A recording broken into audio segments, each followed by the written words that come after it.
What up, what up, what up? How are y'all doing? I'm doing great as usual. Well, if you're a boxing fan today and you were looking for the biggest fight that could be made,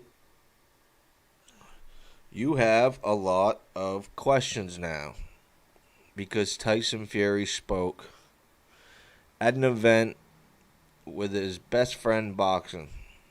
And what we heard today, we did not like.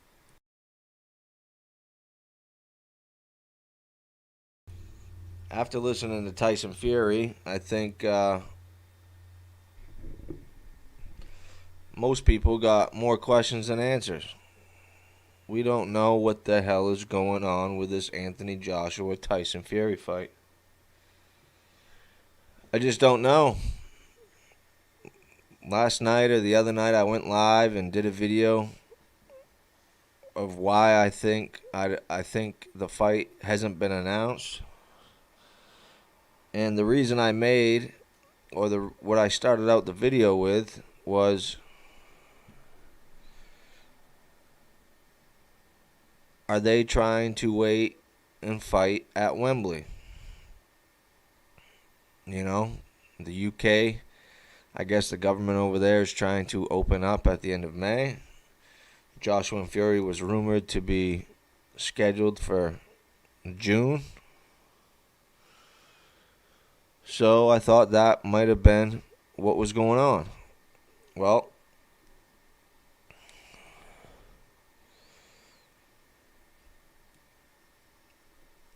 I guess I was wrong. So after Tyson Fury's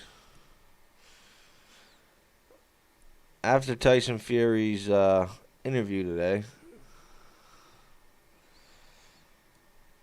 we know a couple things for sure.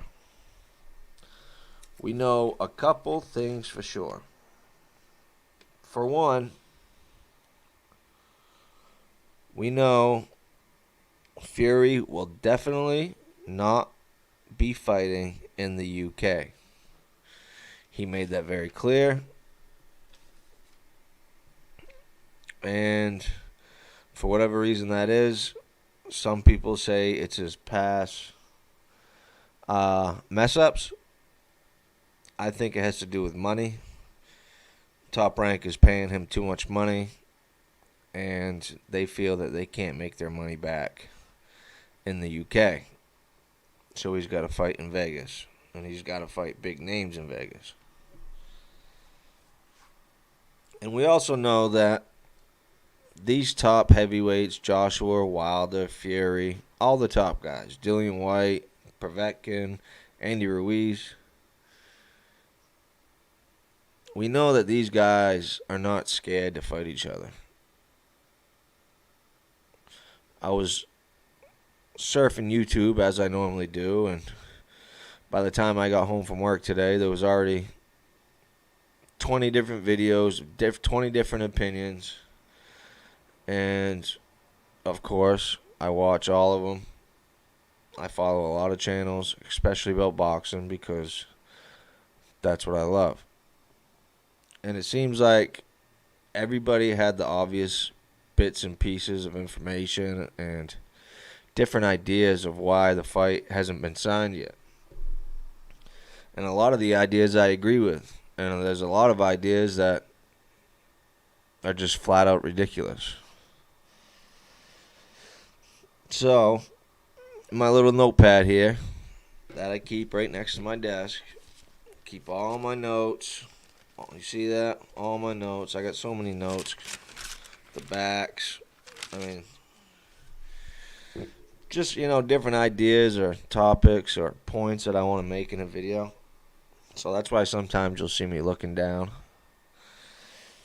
But at the very top of this piece of paper, in big bold letters, I wrote, the reason why this fight hasn't been signed, sealed, or delivered, that's because, well, it could be two things. It could be very simple and petty, or it could be very serious. And this fight could literally be in jeopardy. But here are my reasons I wrote down. 3 reasons why the fight is not happening. One of the main reasons I wrote down is maybe they are having problems getting the site fee. You know, everybody was talking about the Middle East. Maybe they couldn't get the site fee that they were expecting. The second reason is if they can't get the site fee, maybe Eddie Hearn and Joshua want to try to make Wembley work. And we heard Tyson Fury today say he will not be fighting in the UK no matter what. So they could be arguing over Vegas and Wembley if they do not get the venue in the Middle East. Or the serious one, which I don't like to think about, but I heard a lot of people today on YouTube saying, well, you know what? I think you all know the channels I am speaking of. Those channels would be the LDBC channels. They claim to believe that Wilder is holding everything up in court. And all the channels that disagree with the LDBC, who don't agree with that theory, always want to go back and mention Bob Arum. In Bob Arum's interview he did with Barbershop Conversations, Bob Arum said that mediation was over 3-4 weeks ago. So everybody is taking that and running with that. But if you stopped and listened to more than just what you wanted to hear, you also would have heard Bob Arum say, yes, mediation is over, but that doesn't stop anyone from going to court down the line. So this is my thought. Well, here's one of my theories. We're going to break down the whole interview. I got the interview queued up. So we're going to break it down piece by piece. But like I said, a lot of people saying Bob Arum said mediation is over. And you know what? I believe Bob Arum. The mediation is over. But then I also believe Bob Arum because he came out and said, yeah, mediation is over, but that doesn't, I can't stop anybody from bringing anybody to court in the future. That's just what it is. You go to mediation to try to come to an agreement so you can avoid court.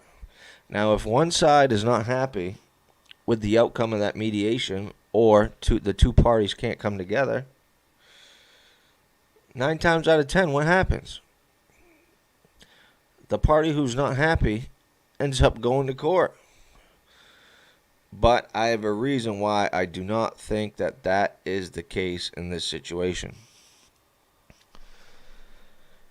And that reason is, if Wilder and Fury went to mediation, you go to mediation in front of a former judge.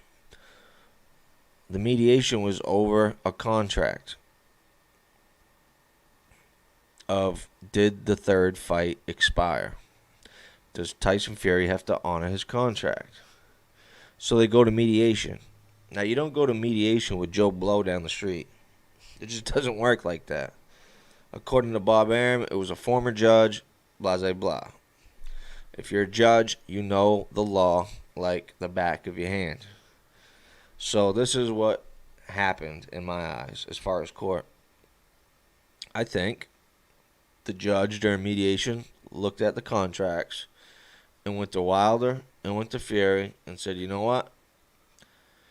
Wilder, unfortunately, the contract ran out. Tyson Fury, why not have the third fight with the man? Get it going. And then that's when you heard Tyson Fury say he's disrespected his culture.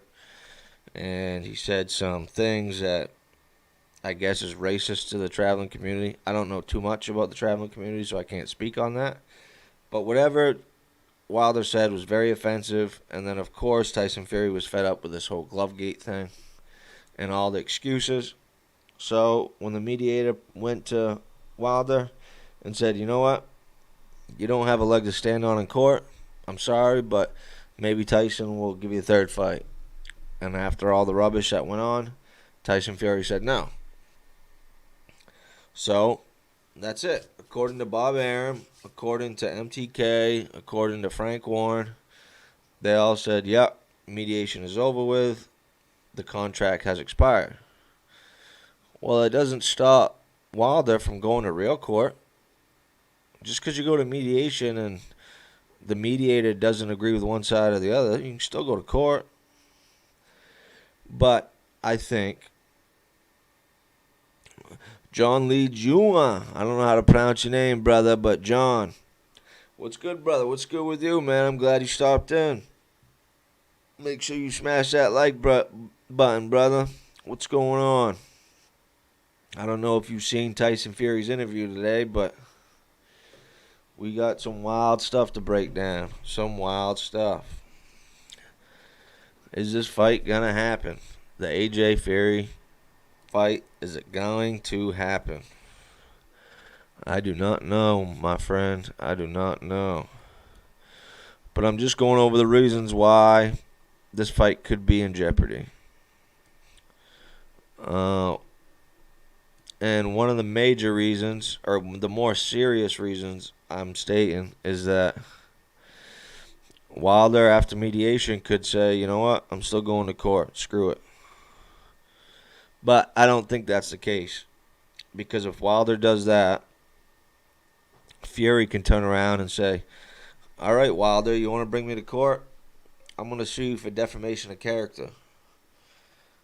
And we got good proof that you did defame my name because we got your Instagram post right here. We can play it in the courtroom. We can hit the play button.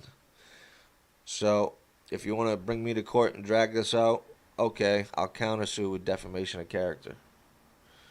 And don't you forget that in a couple months, according to Spencer Fearon, Mark Breland is planning on taking Wilder to court.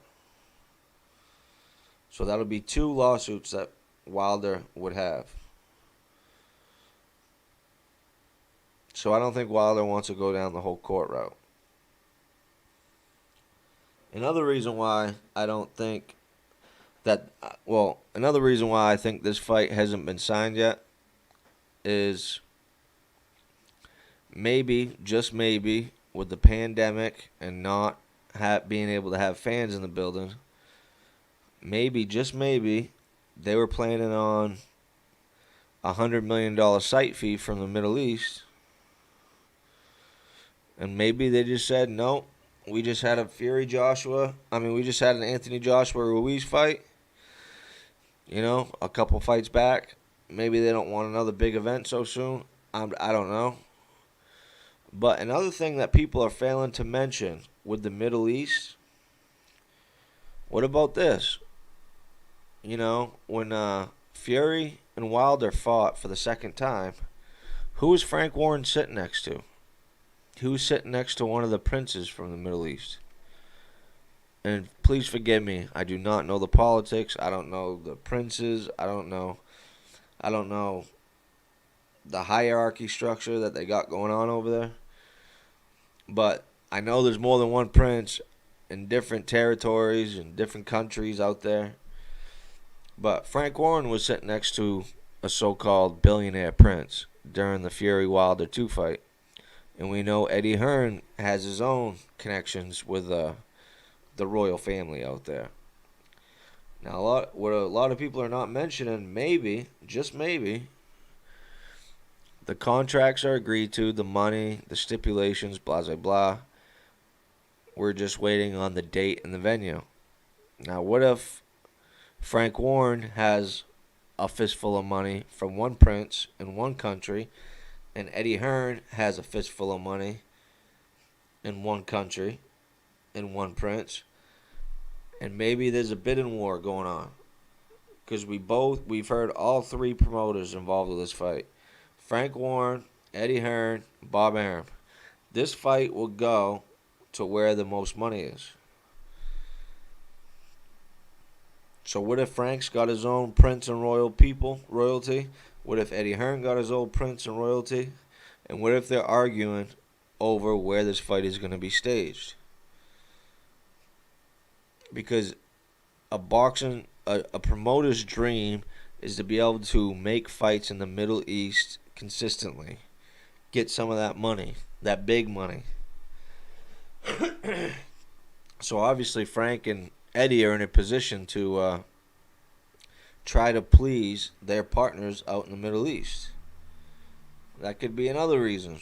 So we got the most serious issue would be court proceedings by Wilder. The second issue is site fees, and maybe there's a couple different uh, sites getting looked at, but from both Eddie and Frank, and they can't agree on it. And the third I wrote down is maybe, just maybe, like Tyson Fury said in this interview, maybe it literally just comes down to the pandemic. It could be as simple as that. But we got some YouTube site saying, oh, Tyson Fury's scared. Tyson Fury's ducking. We got other websites saying, no, Wilder's bringing him to court. Wilder controls the whole heavyweight division. You know, nothing can happen until Wilder gets his third fight with Fury. Well, I think it's coming down to location and pandemic. That's what I think, personally. But people need to understand when they say, you know, Tyson Fury's ducking. Tyson Fury's scared. Let's be real here. Tyson Fury was out of the ring for 3 years and came back and fought Wilder. And let's also be serious. If you're from the UK or if you know anything about the traveling community, you cannot duck. You cannot hide. If someone is calling you out, you have to fight.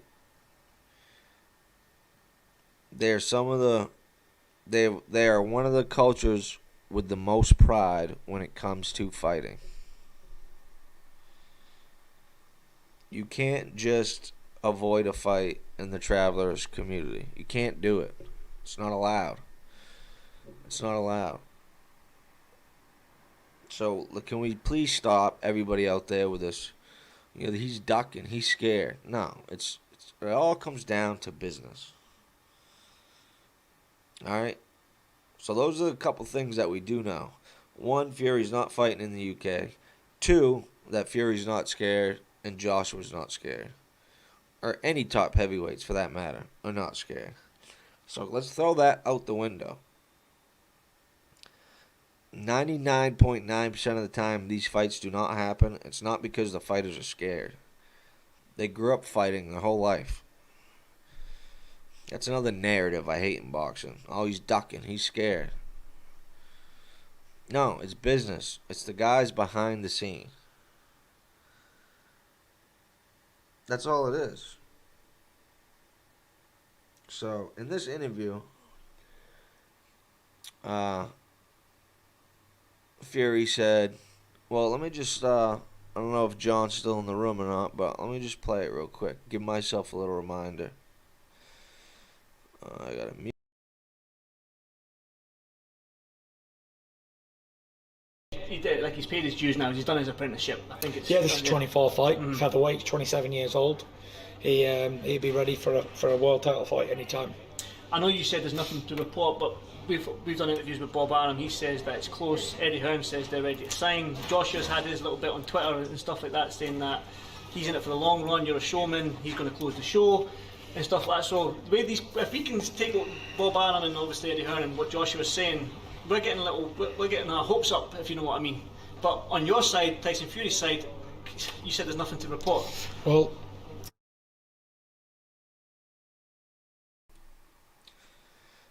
So Fury said there's nothing to report.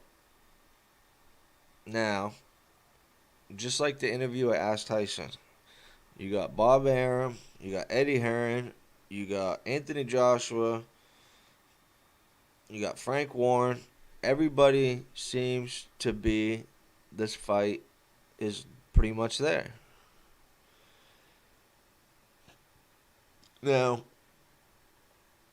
we also have heard Eddie Hearn saying, yeah, I'd like to get everything agreed to, and when the contracts are signed, we'll go out and start shopping this fight to all the big players that want this fight.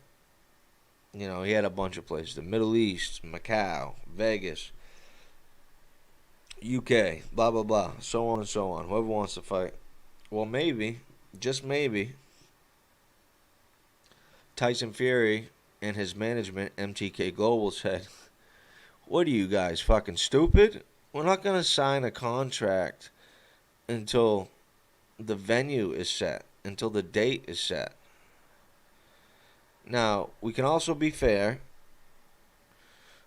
and say, well, the contract could stipulate that, yes, the contract is signed, and the signature only matters unless both people agree with the date and the venue.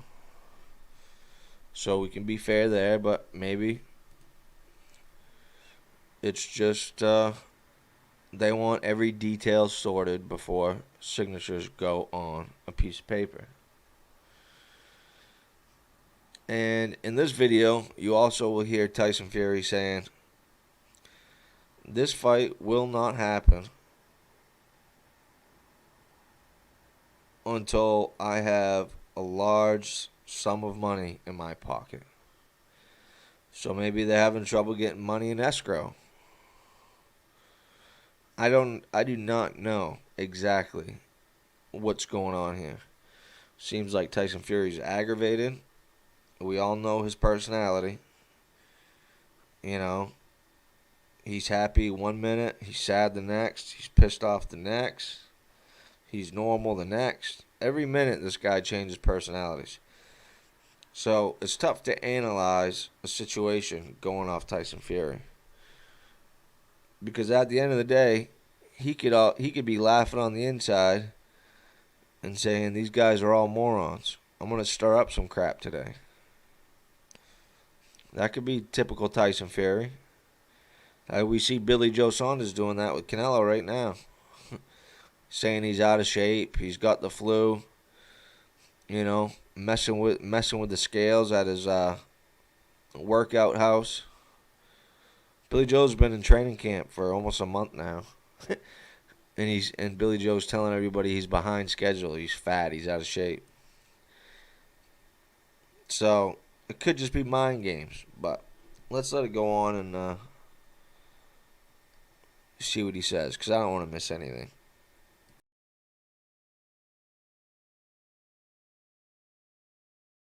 Let's break it down, shall we? Okay. It's a bare minimum. Eddie Hearn's a boxing promoter, so is Bob Arum. It's their job to sell the fight. Joshua is saying what he's saying. I don't know what he's saying. I'm not on social media at the moment at all. So whatever they say is very unimportant to me. Until I've got a date, a fight, and a hell of a load of money in my pocket, there's no fight. There's a lot of things going on, what people don't know behind the scenes, that can scupper a fight like that. So nothing's actually on until you're actually in the ring. So yeah, we're nowhere near that at the moment. So you just heard it there. He said there's a lot of things going on behind the scenes that could stop a fight just like that. Now, like I said, some channels chose to believe that it's because Wilder filed an actual lawsuit. That could be the case. Like I said, just because you go to mediation and you don't get your way, it doesn't mean you can't file a lawsuit. And then there's other channels who say Tyson Fury's scared, he's ducking, he's got too much ring rust, he wants a warm-up fight. Well, Tyson Fury has said that. That has came out of his mouth. But then, in the next sentence, he's also said he could beat Anthony Joshua with one hand tied behind his back. And he's so far ahead of these guys that the inactivity wouldn't bother him. Let's continue.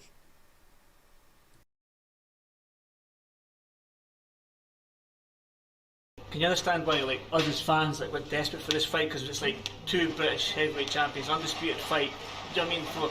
For selfishly, as boxing fans like me and everybody in here, we're looking at you and going, Tyson, please give us some good news and stuff like that. Selfishly, I mean, like, but we want the fight. I'm guessing that you definitely want the fight. You've called for Joshua for long enough. So, what can you do on your part, if anything? Can't do nothing. No. It's out of my hands. It's nothing to do with me. It's nothing to do with me at all. I'm just a boxer.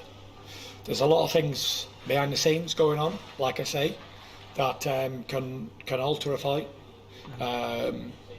Do I think I'm going to be fighting Joshua in the next 10 minutes? Hell no. Do I think the fight will eventually happen sooner or later? Yes.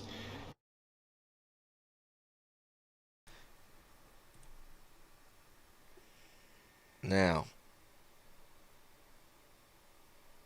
Tyson Fury mentioned money at the very beginning of that statement. This fight does not happen until I have a date and a fistful of money in my pocket. For some reason, is he still not happy with money?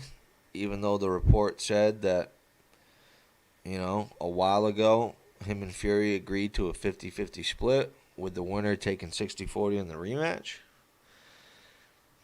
And he keeps saying there's a lot of things going on behind the scenes. And he brings up the chance of maybe fighting the Wilder trilogy.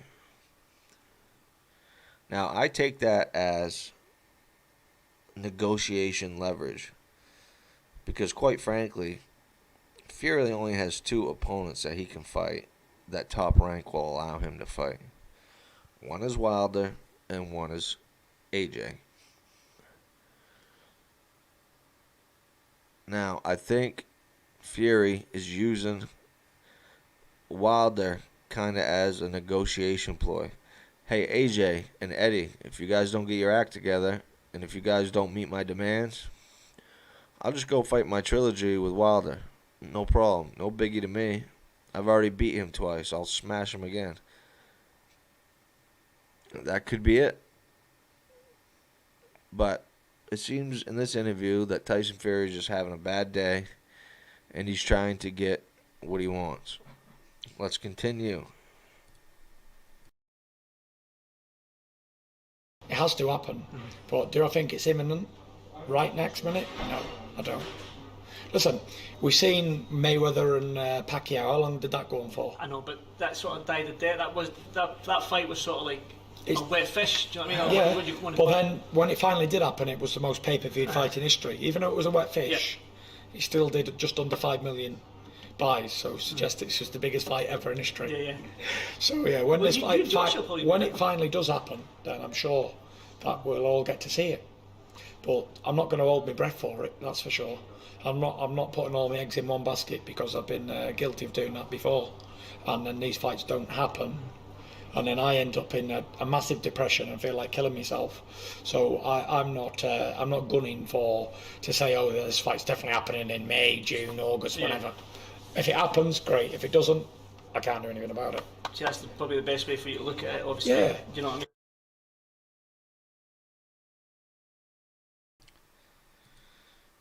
And there he goes again with his threats. I've been in this position before, and then the fights don't happen and I get depressed. What I really think he's saying to Anthony Joshua and Eddie Hearn, I think he's telling them, hey, I don't give a shit. And I think he does mention it in this interview, but I think it might have been before I started playing it from the beginning. That he's drinking, he hasn't been training. I might get depressed if these fights ain't happening. Fury's the type of guy that might just say, screw it. I'm gonna retire, drink myself. Stupid again. But let's continue. Let's see what he says. That's the way I look at all these fights. Wilders, anybody. Listen, I'm open to fight Fred Flintstone and his cousin. I've got 2 fights this year, and I don't give a fuck who it is with. I don't care. I don't care if it's Joe Bloggs, Fred Flintstone, Mike Tyson, anybody. I just want to fight this year. Well, Mike Tyson's make a comeback. You never know. Yeah. Tyson.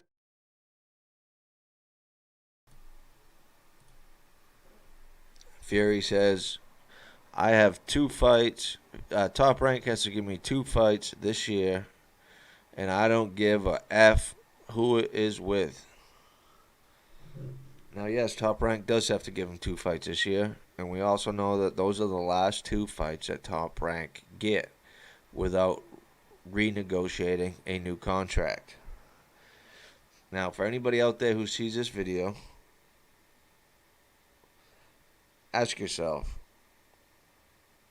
is Bob Arum, because according to Bob Arum, when he had an interview about 3 weeks ago on Barbershop Conversations, Fred from Barbershop said, Bob, how is the business with Tyson? Are you in the black or are you in the red? And Bob Arum said he is in the red. So that means as of right now, he has lost money on Tyson Fury. Why, do you ask?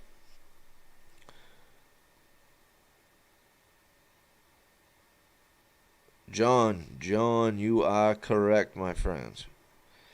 I was just about to get to that. John says, who the hell is Fury fighting? By the looks of it, it could be AJ or Wilder.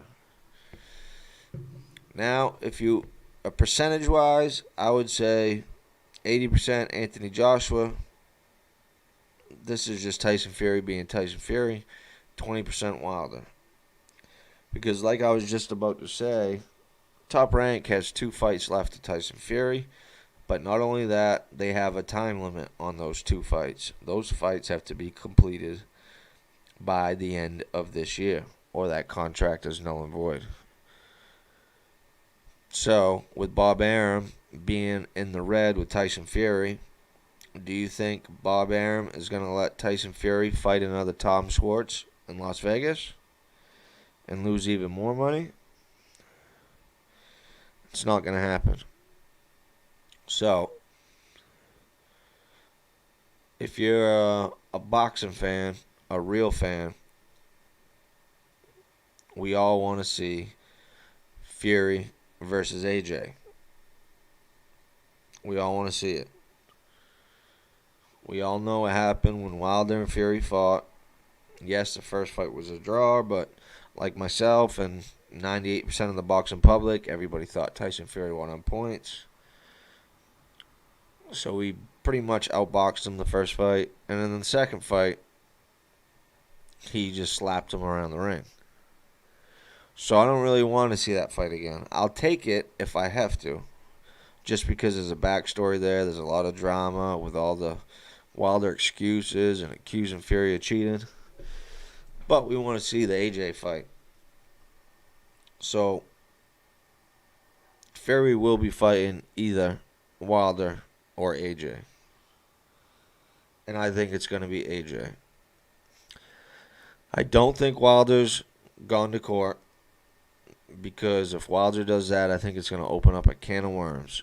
And by the sounds of it, he's already got a can of worms he's got to deal with Mark Breland. And if that was the case, why was there rumors of Wilder fighting Charles Martin?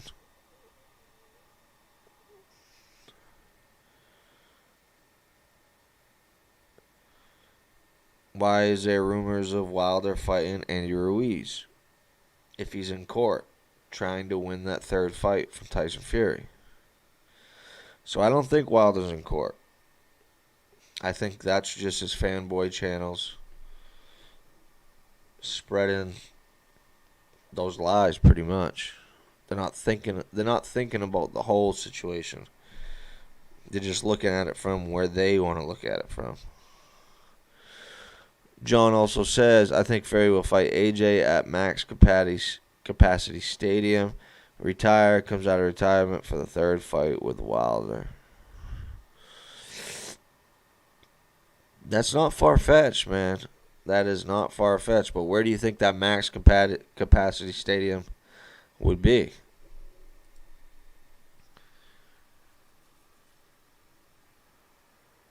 I think, honestly, if the Middle East, whatever country they decide to go with, if they will allow the UK fans to travel, then I think this contract gets signed.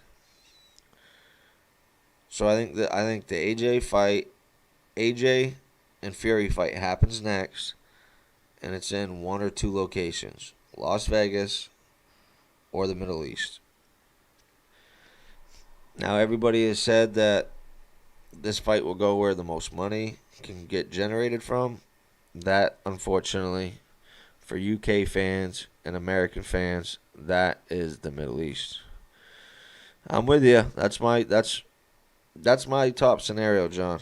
My top scenario is AJ Fury next in the Middle East, Dubai, Qatar, where all the other places. Who knows?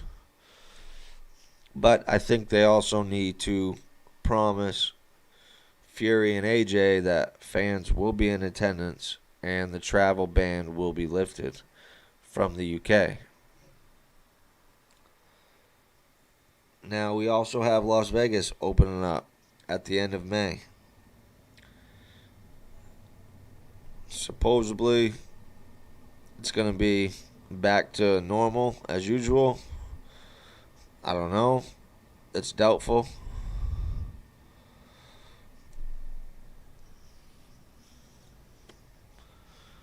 But I think we need to open up as soon as possible. John says, at Kenahan's Arena in Dubai. Kenahan has a whole arena, huh? I did not know that. Well, I think Fury and Fury's team would be happy with that. But I think that Anthony Joshua and Eddie Hearn might feel a little suspicious about that. But that goes back to my original point. Maybe Eddie has his connection in the Middle East, and maybe Tyson Fury, Frank Warren, MTK got their connections in the Middle East, and they cannot agree with the two site fees that are being offered. Maybe it's a bidding war. And even if one side wins a bidding war and the other side doesn't, who's to say they agree to that? So maybe that's what Tyson Fury means when he says there's a lot going on behind the scenes. Maybe he's talking about that.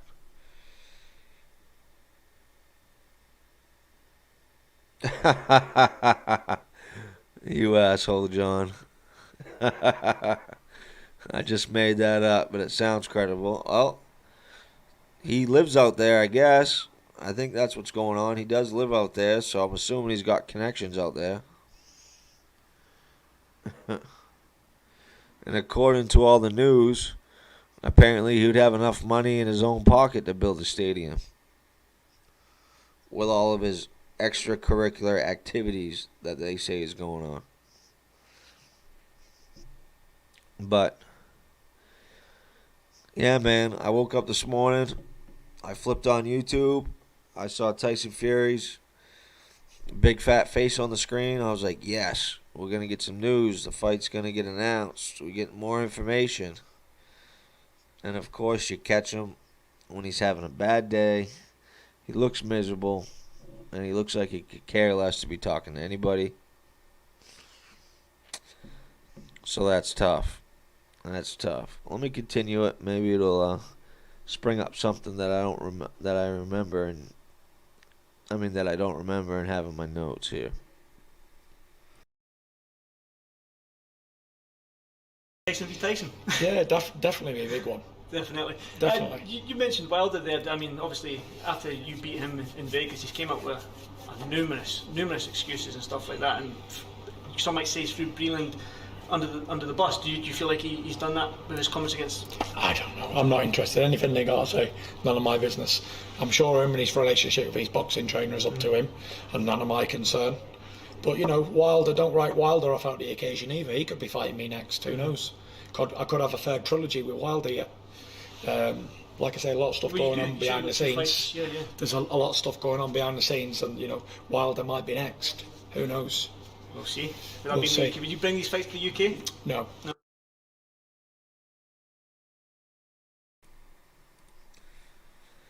See, that's the one part, that one little snippet that gives me doubt, and it's driving me nuts. He said, who knows, Wilder could be next. And right after, he repeats himself twice. Like I said, there's a lot of stuff going on behind the scenes. But I just don't see Wilder going down that road, man. Because Fury has an open shut case for defamation lawsuit. And Fury said a while ago, if I was like any of these other normal guys out here, I'd bring him to court. But I don't want to do that. Well, if Wilder's holding up your career and stopping you from making $100 million off the Anthony Joshua fight, Tyson Fury might just say, you know what? Screw it, Wilder. You want to make my life hell? Here you go. Boom. Counter lawsuit. I'm suing you. Defamation of character, lost wages, and damage.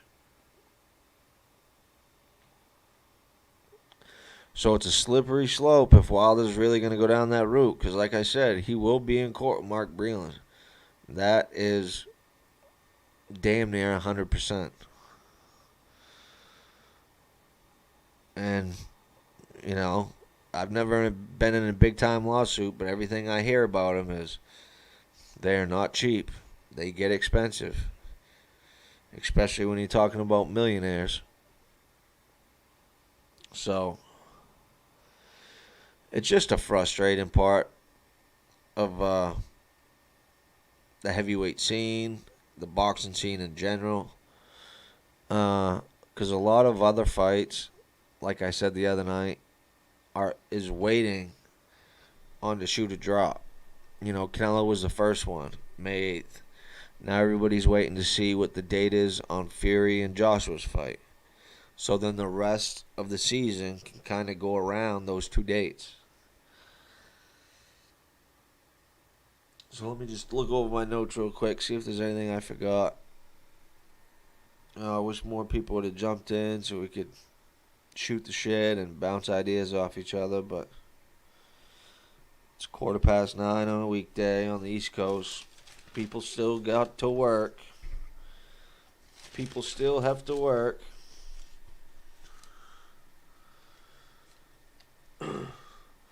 So yeah, man, that's about it. My takeaway on this, I think the most likely scenario is that AJ and Fury will be fighting next. I think a lot of the stuff behind the scenes that Tyson Fury was talking about is what Middle Eastern country the fight will be held at. I think Frank Warren and Bob Arum has their own Middle East country with a bunch of money. And I think Eddie Hearn has their own Middle Eastern country with a bunch of money. And that's what they're arguing on.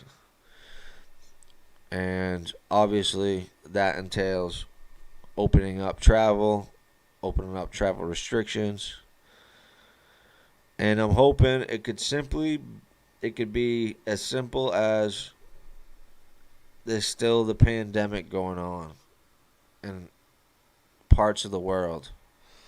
Whether or not parts of the United States is opening up, unfortunately, with two UK heavyweight fighters, that really don't matter unless Vegas opens up. I don't think we'll see Fury and Joshua in Dallas. I highly doubt it. I think we're looking at the Middle East or we're looking at Vegas. That's it. I'm hoping the two teams are really not arguing about the site and the site fee. I'm hoping it's literally just coming down to pandemic and getting people in the seats.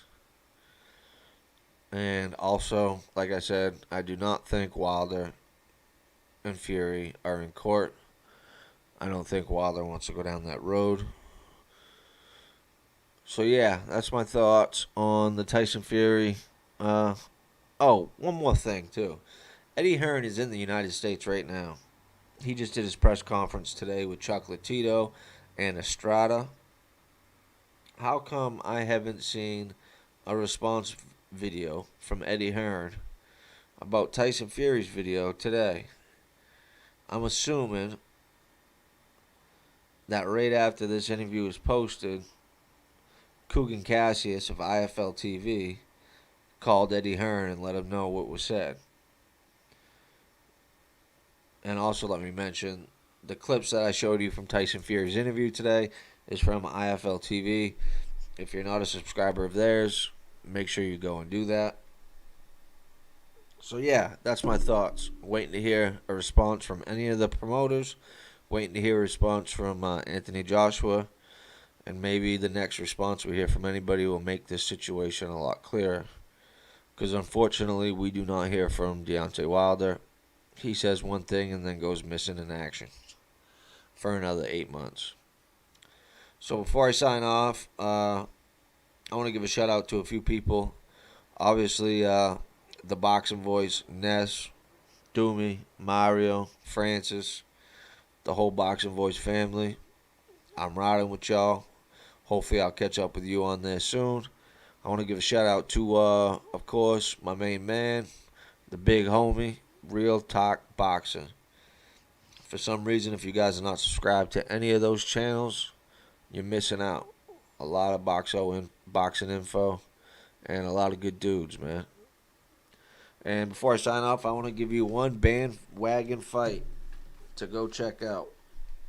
The bandwagon fight I'm going to give you for this video is going to be, since we got the rematch happening this weekend, Saturday, on the Zone, why don't you guys go check out Roman Chocolatito Gonzalez and Juan Francisco Estrada won.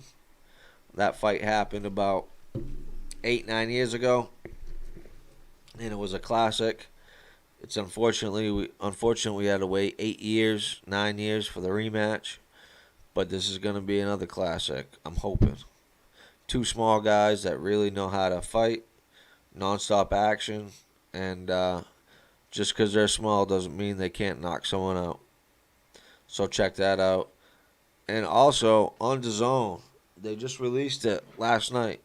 It's about Chocolatito and Estrada won. It's a documentary called Revenge or Repeat, I think. You should check it out. John, I appreciate you stopping in with me tonight. If you haven't seen that fight that I just mentioned, definitely go check that out. You'll enjoy it. And everybody out there, hope everybody's doing good. And peace. This is Moore's House.